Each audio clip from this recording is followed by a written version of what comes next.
Sociale. Je reconnais maintenant notre collègue de Lévis pour sa réplique à la motion. Merci beaucoup, Madame la Présidente.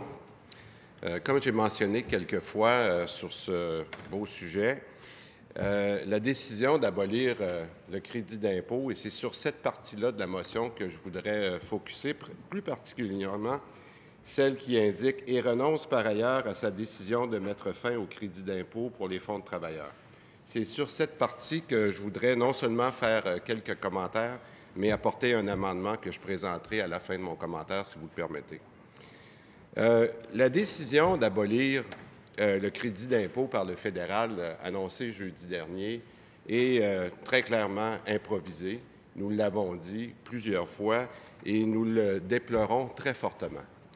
Deuxièmement, ce qui nous préoccupe beaucoup dans la façon dont non seulement l'annonce a été faite, c'est qu'on n'a pas senti, et clairement, qu'il y avait eu des études sérieuses qui appuyaient cette décision.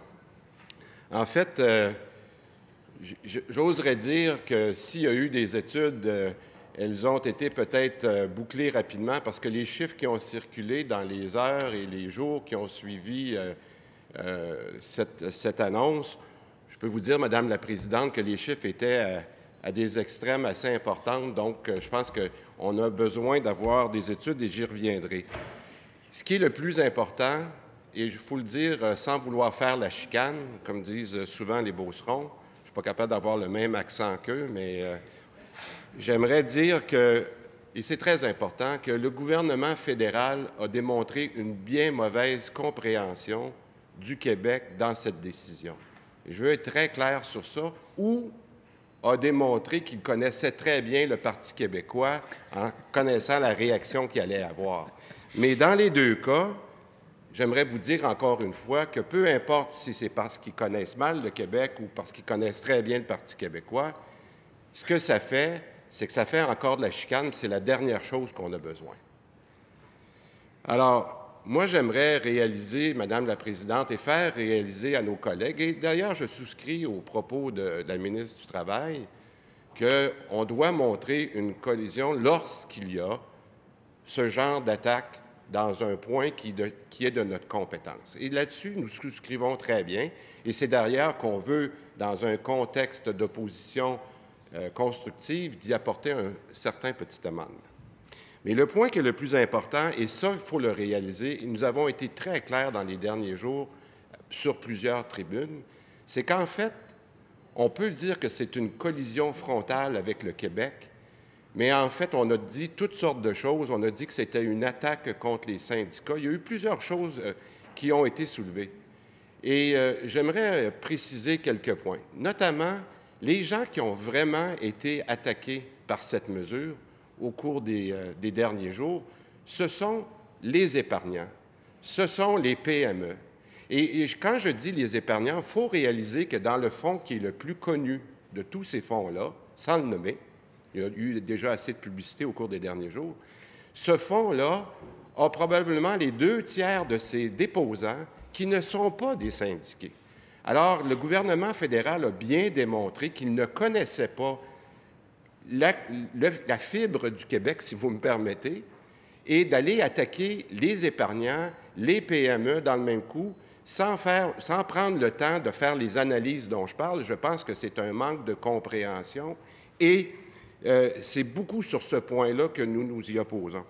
J'aimerais le dire que j'ai eu la chance personnellement, au cours de plusieurs années, de travailler avec les gens de ce fonds-là que je ne veux pas nommer.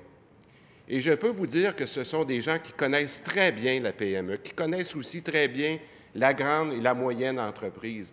Alors, je peux les comprendre très bien d'avoir été choqués, comme plusieurs Québécois ont été choqués et comme notre gouvernement l'a été, pour les raisons que je viens d'expliquer. Cependant, je ne crois pas qu'il faut en faire une chicane et je suis très, très convaincu, par mes convictions personnelles, que c'est la dernière façon de régler un problème. Mon deuxième point, qui est tout aussi important, pour démontrer qu'il y a une mauvaise compréhension de non seulement la culture et la fibre québécoise avec ces fonds qu'on appelle fiscalisés, je donnerai un chiffre qui a circulé beaucoup.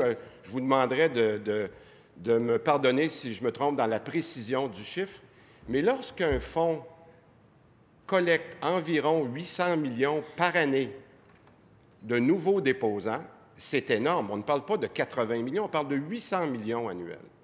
Et dans la même année, parce que des retraités, maintenant j'ai parlé des épargnants tout à l'heure, mais nous avons des retraités qui sont à 2-3 ans de la retraite, et que dans l'année dernière, le même 800 millions d'entrées de fonds a aussi impacté 500 millions de retraits. Alors, si on vient jouer trop rapidement, Madame la Présidente, dans cet équilibre d'entrée et sortie de fonds, c'est bien mal connaître non seulement le Québec, mais c'est bien mal connaître les fonds et la gestion de fonds de retraite. Alors, aujourd'hui, c'est notre deuxième point, le gouvernement fédéral, en arrivant rapidement avec cette mesure qui n'a pas été discutée, fait bien mal la paix avec le Québec et je pense que nous avons été très clairs que nous trouvions que cette mesure était improvisée.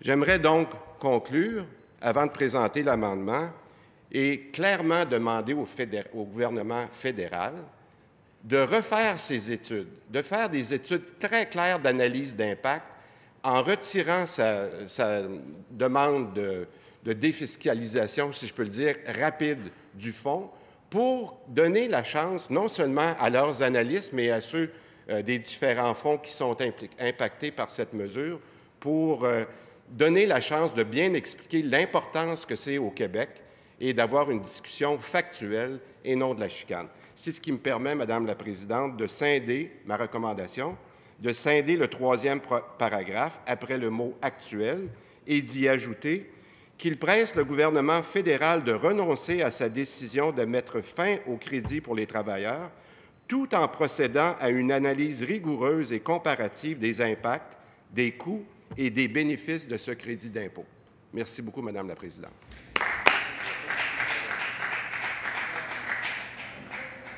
Alors, Monsieur le député de Lévis, vous comprendrez que cet amendement est déposé sous réserve de son approbation par l'auteur de la motion. Monsieur le député de Louis Hébert.